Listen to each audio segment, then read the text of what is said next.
Recording in progress. Hello, beautiful people. Let's make sure we are live here. All right. So tonight, I'm so excited about tonight because we're going to be talking about commercial strategies that you can be able to use in order to acquire and build your real estate portfolio. But before I get into the commercial strategies that you can use, and we're going to talk about four of those tonight, I want to first talk about strategies that a lot of income that can be used in terms of residential. And oftentimes, the main income types that we talk about when you are acquiring real estate portfolios or building your real estate portfolio and acquiring real estate, usually we all always only talk about W-2. You hear individuals talk about 1099. So 1099s is usually what you receive if 1099s, you usually receive those if you, let's say you are doing DoorDash or Uber. If you're a consultant, you may get paid 1099, right? Or or you may hear an individual talk about using your social security to qualify. But there are some uncommon ways and some other incomes that can really allow for you to qualify for a property. And so I kind of want to talk about that because this haven't been covered. So I'm not going to give the whole list tonight, but I want to give you a few that you may not even thought about that can be used as income on your application whenever you're applying for a real estate loan. Okay. And then we're going to go into the commercial strategy. So we'll talk about that next. So I'm not going to go into in depth about what those incomes are. Just Google them if you just wondering what that is. But you could be able to use capital gains as income. You could be able to use child support, disability, foster care, some other income types. You can use notes receivable. So if you have individuals that owe you money, that's how you can be able to use that. You can use non-borrower household income. This is someone that they're not going to necessarily be on the loan, but they have a household income. You can be able to use that income. You can use border income. So if somebody stays with you and rent a room, honey, you can use that income on your loan application. Other income types, royalty payments. Hello, my artists out there. You can be able to use that. You can use your tip income. That's for my waitresses and waiters out there. You can use trust income. So my trust fund babies, you can use the income from your trust, and you can use alimony. So like I said, it's so many different incomes that you can be able to use to qualify for a loan on the residential side, right? And like I said, oftentimes we don't talk about that because you may not know what that list is. But one of the things I always say when you're applying for a home loan, if you're looking to be a first time home buyer, and you want to acquire your first home, or you want to be able to acquire your second home, then these are some incomes that you can be able to use that can allow for you to qualify for more. One of the things that as a real estate as a loan officer we cannot ask you for and say, hey, do you get paid alimony? We cannot outright ask you those questions by law. But what will help you, as long as we have as much information on our end, I know for me, then I can be able to see, okay, this is the type of incomes that we can be able to use to help you qualify for more loan. And that oftentimes can allow for you, one thing, I don't believe in being house poor, but what it will allow for you to do is know, okay, this is the typical amount that you can be able to qualify for across the board. Or hey, this is the typical amount that you can use in order to get a specific loan, right? So allow that to benefit you on the back end whenever you are looking to get a loan. Okay, so I definitely wanted to just give those little tidbits in terms of what you can use for to acquire residential loan, okay, using that income. All right, so Y'all, I'm not playing no games. We're gonna go right in, okay? 1 second here. I'm trying to, I don't think it's gonna let me, but okay. So I was trying to go live on Instagram. It looked like it's not allowing me. I'm probably doing something wrong, but let's keep moving forward, okay? Um, let's see. One other place. I just want to look. Okay. So we're going to keep moving forward. So if you want to be able to see that exhaustive list, I will put the blog up a little later. It will be, you will have access to that blog a little later on, um, or at pumpsandprofit.com. Okay. That's where you can see the replays and any other information I've added in to this live. Okay. All right. So now, let's get into it. Okay. I'm ready for this. Let's get into it. We're going to talk about commercial strategies that you can use for funding your properties in order to acquire those properties and to be able to build your portfolio. So the first one is hard money lenders. So we kind of, if you know, if you're in the commercial space, individuals use hard money in order to acquire properties, especially if they are having credit problems, right? Because the majority of hard money lenders, they'll pull your credit, but they're not really counting on that as a guarantee, which is why you have to put more down for a hard money lender, usually around 35 to 50%, depending on the lender that you're working with, right? But that hard money can allow for you to be able to acquire that property, if you have the investment capital, right? It allows for you to go ahead and acquire that property for still not even the total 100%, but it allows for you to go in maybe 35 to 50%, as I said before, acquire that property, and then be able to sell it, right? And that hard money, usually I can tell you that you're gonna have a high a high interest rate, right? So it's not like you better know what you're doing, because usually also with the hard money, it is the money is going to be due after a short period of time. Now, when you get other type of loans, yeah, they're going to stretch it out 30 years. Yeah, they may stretch it out 40 years. But hard money, you usually anywhere from 6 months to 5 years, depending on the lender that you're working with. So you also got to pay attention to, when it comes to hard money, is that whenever you are using hard money, as I said before, they money is will be due after a certain period of time. But this also allows for you to start building your business, right? If you have the capital, that's one way that if credit is a problem and you're looking to build your business, hard money is usually where individuals go, especially when they want to fix and flip a property. Okay. And then also about hard money, they don't really care about your debt to income ratio, right? Because they're looking more at, if I acquire this property for pennies on the dollar as a lender, right? Hard money lender, then if they cannot pay this loan back, then I just acquired this property for half the price of what it would have been if I was acquiring it myself. Right. So you got to look at the risk factor of a lender, because they're not looking at you as in like, yes, I would love to give you all this money. No, they're looking at the risk factor that they are going to have to take, and can you pay me back my money, right? And so the more you put down, of course, the better score you're going to get, and the better terms you're going to get. Why? Because you are seen as being less risky.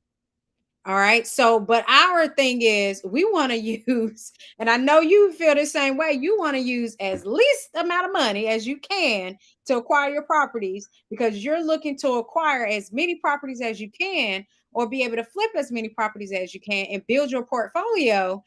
And you want to be able to stretch that money as far as you can. Right.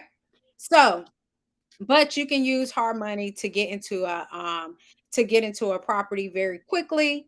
And if you have the capital, great way to go. Right.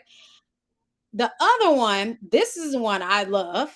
Um, and I love a lot of different strategies, but this one right here is something that allows for you to have little capital up front, and this is seller financing. What I love about seller financing is that it's a private loan with the seller, right? So it's not going to show up on your credit. And what happens is you can have a zero to low interest rate if and that's with you working with the seller outside of anything that deals with working with a lender, right? So I love this strategy because not only are you helping the individual out very quickly, but now they're able to get the feel of being the lender, right? So now the seller is the lender versus you going and having a third party lender. This is also a great way um, this is also a great way for you to be able to acquire property without, as I said, affecting your credit score, even without being on it. And you can actually use this when you're doing a particular loan, right? Which is DSCR. We talked about that a couple weeks ago. Well, real quickly, it's a debt servicing cost um, ratio where basically your rent that you're renting that property out, it covers the mortgage payment and you still have some left over, right? As I said, lenders like to see less risk. So there are lenders out there will allow for you to be able to have 75 to 80%. Let's say you have a great credit score. Yeah, you can get more money, but let's say 75%, right? 75%, you got to come up with 25%. Well, that 25% can be financed with the seller. So now, with that loan being carried by the seller, yes, you're paying something to the seller, but you're also now you're able to acquire that property for essentially $0 down, not closing costs, just $0 down payment. Okay.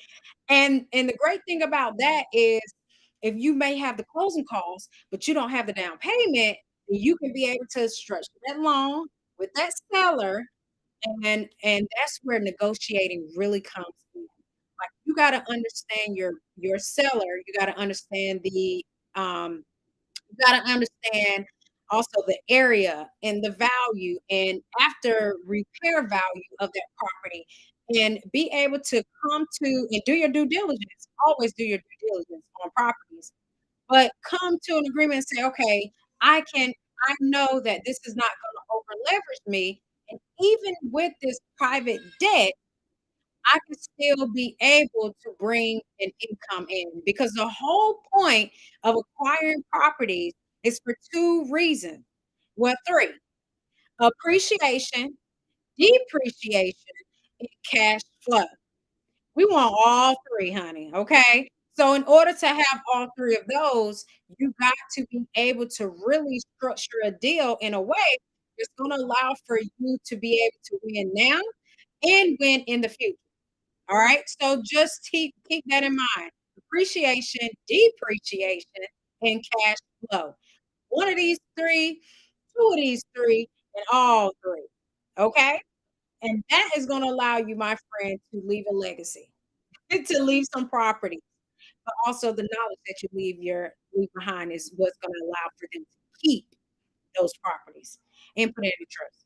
But we're not going to go there.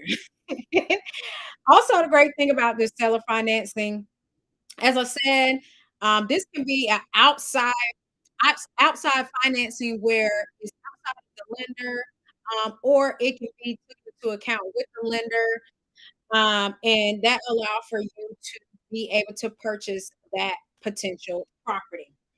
All right. This next one is something that I think a lot of individuals don't speak on as well, but this is something that you can do, but take heed. All right. So I'm explaining to you first, and then I'm gonna tell you why I say take heed. Okay. It is called a subject to. Essentially, what that is with a subject to, and this subject to has nothing is you acquiring the property outside of a lender, right? So this subject to means that you're going to take over this property. on title. All right. And the seller is still going to hold on to the loan in their name. And you're just going to take over those loan payments. Okay. Let me say that again to you. You're going to take over the property in terms of the title. So say you're going to own this property. The seller is going to keep the loan itself in their name, and you're just going to make those payments, which means you acquired that property, but that loan is still attached to the seller. All right. So you can be able to do that. What that allows for you to do, once again, not credit banking account, not DTI. But here's where I say take heed. And my friend, take heed. Okay. Because sometimes if a lender finds out that you no longer own that property, if a lender finds out that you have taken out of possession of you and transferred it over to someone else, they can make payment due immediately. All right. Some lenders immediately, as soon as they find out. Some lenders give you 30 days, refi out of it and put it in. Right. So be careful of that. So you gotta really know what you are signing as a seller to make sure you're not getting yourself that buyer in trouble. Okay, so take heed on that because you don't want sellers come out saying, "Hey, you owe me some money. This property should have never been transferred. You signed this type of loan with us. You're supposed to have this property. You are not supposed to have, gave it to someone else." So take heed on that. Okay, so you gotta know, and you can be able to find that out as a seller in your closing disclosures. So when you close a loan, you get what is called closing disclosure, right? Those closing disclosures is gonna tell you not only how much you're paying for the loan, but what is the requirement of the lender, right? They'll talk about whether they're going to service the loan, which means are you gonna pay them your monthly payment? They'll let you know in your closing disclosure what are their stipulations, right? One I've seen closing disclosures that said the lender owns the mineral rights of someone's home, right? The mineral rights. That means what's under the ground. So you got to know what these lenders are going to ask for, and that's what that closing disclosure will allow for you to do. As a borrower, which this is why I love the real estate industry. As a borrower, you can get to the signing table and still decide, "I'm not." Please don't do that. Do your due diligence beforehand. But that allows for you to say, regardless in the process, you can always walk away. You're not tied to being to having to be, tied to that loan. Okay. So take heed on that. Now, this last one is something that a lot of people know. And if you've been typing in real estate, you probably say, "Hey, how can the real estate industry without with little to no money? I don't want to use my credit. I want to be able to, just get in." This is how you can be able to do that. It is called an assignment, which is essentially wholesaling, right? So what that means is that you never own the property, but you're like the middleman, right? And I think we talked about that last week. There's two ways that you can be able to do it. You can either be the middleman as in doing a double closing where you may own it for a few hours and then you're selling it, or you may not own it at all. Where, it has your fee in there for acquiring the property and finding a buyer for that property, right? But essentially, what that allows for you to do is to get in real estate, acquire funding in order to purchase um, your rental property or be able to purchase your a fix and flip or an investment property. Okay. So the what you want to do, whether it's commercial or residential, as we talked about before, you want to make sure that you're set up right now, understand where you are in your situation, right? So I'm giving you these funding ideas so that you can prep yourself up and really create a strategy. Whenever you know what type of strategy you want to do, whether that's go residential all the way or commercial and residential and have both of those in the mix, then you, by knowing the type of funding and income needed in order to qualify for properties, you can kind of see where you are now. And what I love about real estate is that I love a lot of things about real estate. But what I love about real estate is that whenever you know, okay, these are the commercial strategies, let me do my due diligence and work out that. These are the residential strategies and income that I can use, different loan programs that I make qualify for, and do your due diligence. If that's something that you wanna really dive into, highly recommend that, you schedule your discovery call with me. I would love to be able to talk about those goals with you so that we can make sure that everything's in alignment and you at least have a concrete strategy to help you move forward on it, okay?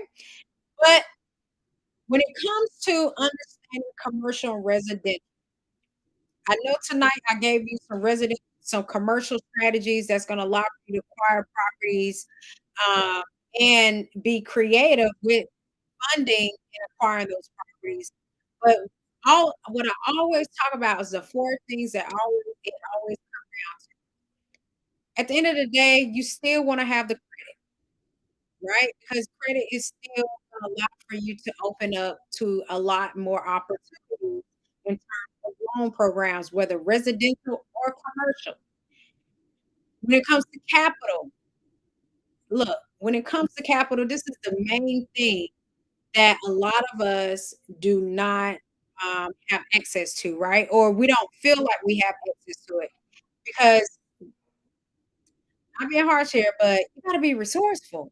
If you're not being resourceful and really writing down, "Okay, how can I go get some money?" Then your brain is not gonna be thinking in that frame of mind. So you gotta structure it to the ability to where you're saying, "Okay, how can I acquire these properties, these are the resources I have available, and these are the potential incomes that I can have coming to me." Once you understand what that is, write all of that down. Get it out your head, get it out your heart, write it down. Why? Because now when you talk to a professional, I love you, good, set up a call with me. But when you talk to a professional, it's gonna allow for you to be able to understand, okay, this is what I can do now, and then I can do this, so I can do that, and these are the things that I would love to do, right? Because I love the BRRRR method. I love seller financing, right? I love the ability to be able to do those too. I love refinances, right? So those are my things that I love. And I love buying homes and staying anywhere I want to, stay in for a few years, fix them up, refi it out and rent it out or sell it. I love those. That's something I love too. I love fixing. I love fixing. Usually we don't fix and flip. Usually we fix and hold and rent it on out.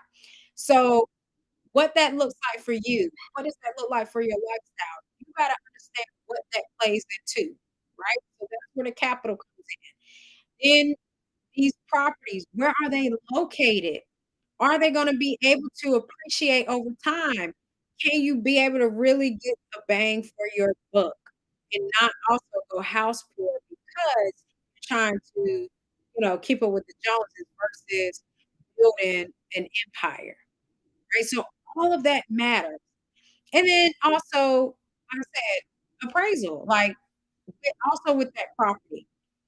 Am I not only finding it in the right location, but am I protecting myself as in zoning? What can I be able to do with this property? If you're under HOA, there's some things that you just cannot do with the property. And this is why no matter how many strategies I give you, if I no matter how many, uh, opportunities I tell you, "Hey, you can go and do this and get this type of funding, and do this type of funding." If you're not taking the initiative to first start writing it down and then being able to talk to a professional, even if it's not me, talk to a real estate professional that can really help you help you structure your loan. I'd love to be able to do that, of course, but I want you to be able to be in a position to where you can be able to really structure structure your real estate portfolio in a way that's going to allow for you to win.